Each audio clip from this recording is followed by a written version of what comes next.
ஆண்டவரே இல்லப்பா நீ சீமோன் நான் உன்னை பேதுருன்னு மாத்தினேன். ஆனா எனக்கு அந்த தகுதிக்கு நீ தகுதியா இல்ல. சீமோன் என்னிடத்துல அன்பா இருக்கிறாய். ஆமா ஆண்டவரே. இரண்டாவது முறை ஆண்டவர் இந்த வார்த்தையை சிம்பிளா சொல்ல முடியாது. ஏன்னா இந்த வார்த்தை சொல்லும் போதே அவனுக்கு நிறைய கதைகள் ஞாபகம் வந்திருக்கும். படம் போல முன்பு ஒரு சகோதரி வந்து கேட்டா, நீ கலிலேயன் அல்லவா, நீ அவரோடு இருந்தவன் அல்லவா? நான் இல்ல ஆண்டவரா, இயேசுவா, எவர் அவர்ங்கிறதுல ஒருமையிலேயே நிறைய பேசிட்டான். ஏன்னா சபிக்கவும் சத்தியம் பண்ணவும் தொடங்கினான். இந்த வசனம் இதனால நேசிக்கிறேன்னு சொல்லணும்னு தோணுது, ஆனா தொண்டையில வரமாட்டேங்குது. ரொம்ப ஸ்ட்ரகிள் பண்ணி சொன்னா நான் நேசிக்கிறேன் ஒவ்வொரு முறை சொல்லும் போதும் பாவ அறிக்கை போல, ஆண்டவரே உம்மை நேசிக்கிறேன் உண்மையா சொல். பேதுரு மனது உடைந்து சொன்னான். 3 முறை ஆண்டவர் கேட்டார், என்ன நேசிக்கிறாயா? பேதுருவே, உன்னை நான் ரொம்ப விரும்பி, உன்னை நான் ரொம்ப நம்பி உன் மேல என் சபையை கட்டலாம்னு நினைச்சேன்.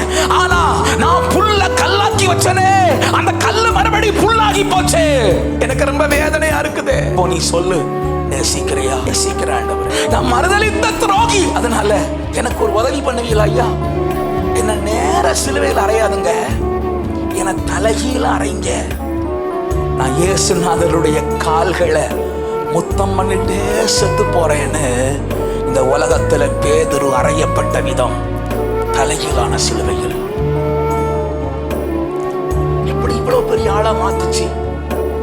இயேசுவின் அன்பு, அதே அன்பு இன்றைக்கு முன்னே நேசிக்கிற விதமாய் வெளிப்படுகிறது. Dear brother and sister,